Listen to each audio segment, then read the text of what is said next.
Olá, alunos! Sejam bem-vindos a mais uma aula do curso sobre a forma dos atos processuais no Código de Processo Civil.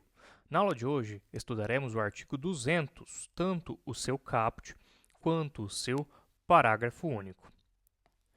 Abro aqui esse slide para que comecemos a aula lendo o dispositivo legal, que estabelece que os atos das partes consistentes em declarações unilaterais ou bilaterais de vontade produzem imediatamente a constituição, modificação ou extinção de direitos processuais. Então, os atos das partes consistentes em declarações unilaterais ou bilaterais de vontade produzem imediatamente a constituição, modificação ou extinção de direitos processuais.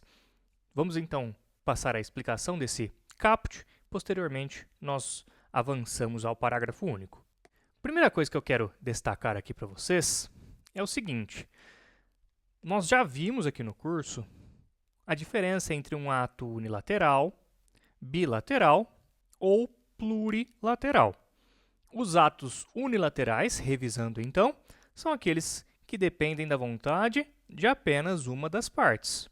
Então, por exemplo, esse artigo 998 do Código de Processo Civil, ele traz um ato que é unilateral, ao dizer que o recorrente poderá, a qualquer tempo, sem a anuência do recorrido, ou dos litisconsortes, desistir do recurso. Veja, então, que, nesse caso aqui, desse artigo 998, a vontade única e exclusivamente do recorrente produz efeitos processuais.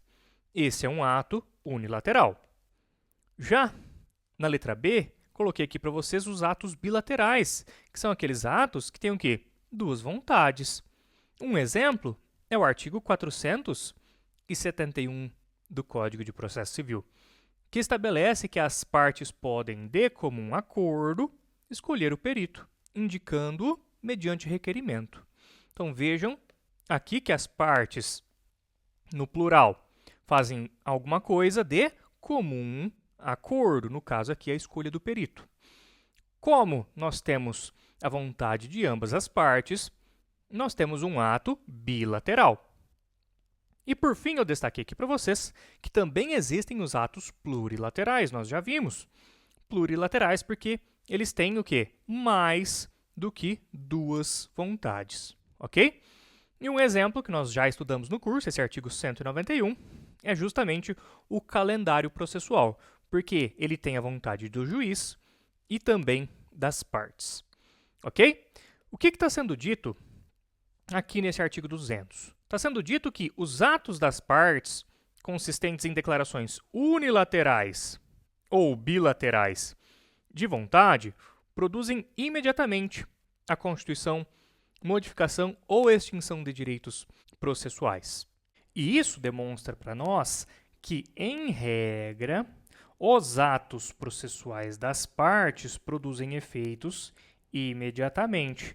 E eu destaco essa expressão aqui, olha, das partes, porque nós estamos estudando na aula de hoje, nós começamos a estudar na aula de hoje uma seção do Código de Processo Civil que trata justamente dos atos das partes, ok? Mais para frente, tem uma seção que trata dos pronunciamentos do juiz e, mais adiante, dos atos do escrivão ou do chefe de secretaria. Mas hoje estamos tratando dos atos das partes. E eles produzem efeitos imediatamente como regra. Ou seja, se eles produzem efeitos imediatamente como regra, eles não dependem do quê? De homologação judicial. Só vai se exigir a homologação judicial quando a lei expressamente assim dispuser. A regra, então, é que a produção de efeitos dos atos das partes é imediata, não depende de homologação do juiz.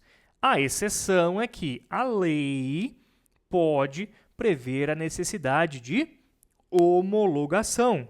Então, por exemplo, nos exemplos que eu citei no slide anterior, veja, olha, um ato unilateral de desistência do recurso, a partir do momento em que a parte protocola nos autos a desistência do recurso, essa desistência produz efeitos imediatos, ou seja, já desistiu do recurso, não tem volta, não dá para voltar, não dá para se retratar, porque haveria ali a preclusão. Como houve a preclusão consumativa, porque foi praticado o ato, não dá para voltar atrás, não dá para se retratar. Da mesma forma, o exemplo que eu dei para vocês de ato bilateral, que é a escolha do perito, se as partes peticionam lá no processo com uma convenção de escolha de quem será o perito, a partir do momento em que esse ato processual foi praticado ali nos autos, também ele imediatamente já vai produzir seus efeitos, independentemente de homologação judicial, tá certo?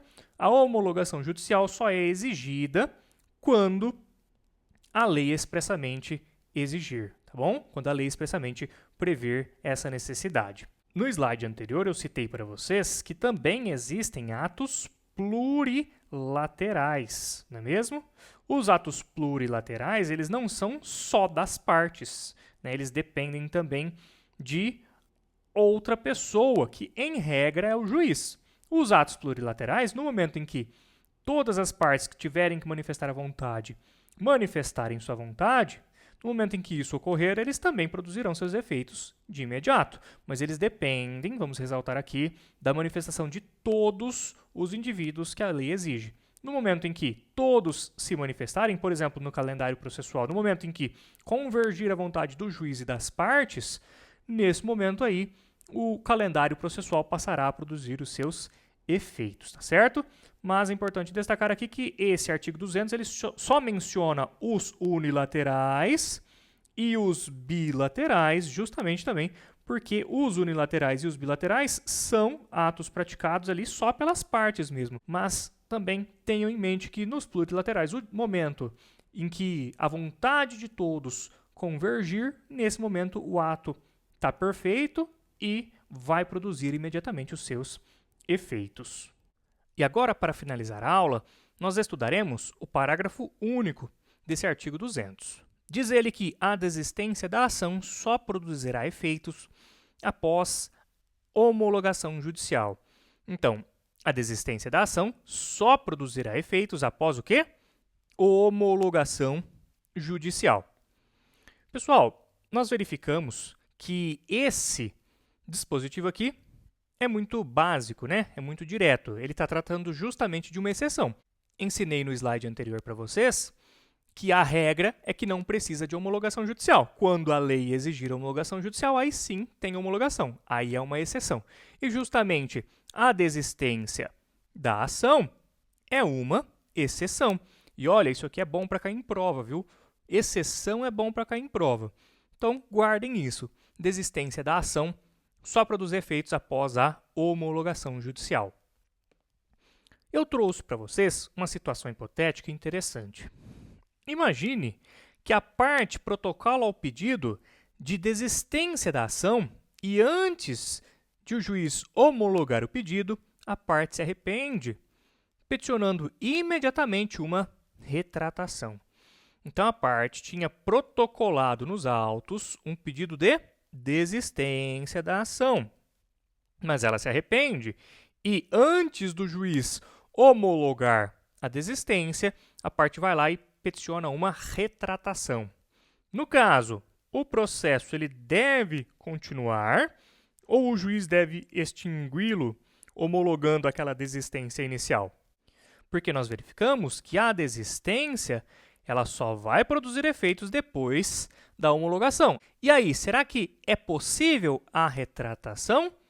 Ou será que ocorreu ali a preclusão, já era, é irretratável? Pessoal, o STJ já se debruçou sobre esse tema, tá? Vou trazer aqui 2 julgados para vocês. Esse aqui, olha, vou destacar os principais pontos. Veja que aqui menciona, né, que o propósito recursal consiste em definir se o denunciante pode se retratar do ato de desistência da denunciação da lide.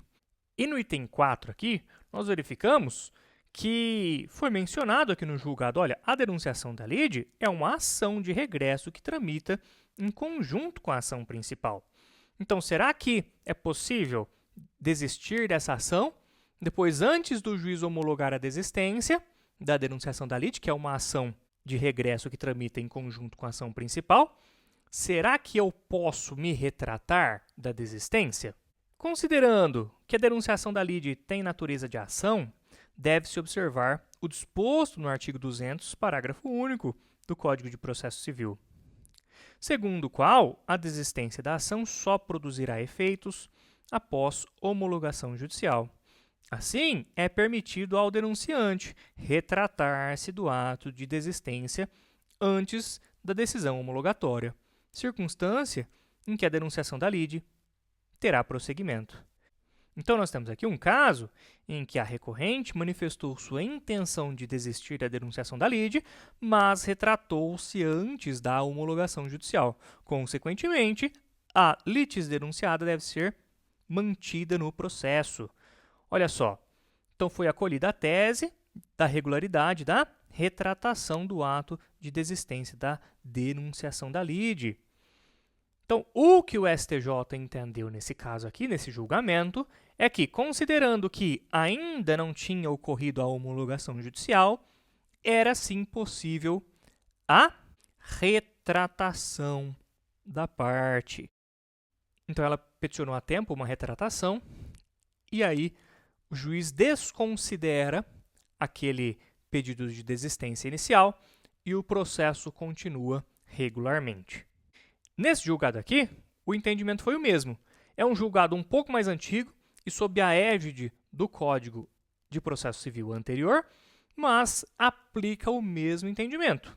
Retratação da desistência ainda não homologada por sentença. Possibilidade. Em 3 de 5 de 2012, mesma data em que o pedido liminar foi deferido, o impetrante protocolou petição onde manifestou desistência da impetração. 6 dias após, em 9 de 5 de 2012, aviou nova petição, na qual expressamente se retratou do anterior pedido. Ao contrário das demais declarações unilaterais de vontade das partes, o artigo 158, parágrafo único do Código de Processo Civil, lembrando, esse aqui é o código antigo, tá? Prescreve que a desistência da ação somente produz efeitos quando homologada por sentença. Veja que, embora seja um dispositivo do Código Antigo, ele está falando a mesma coisa, ele está nos ensinando a mesma coisa, que a desistência da ação só produz efeito depois de homologada judicialmente.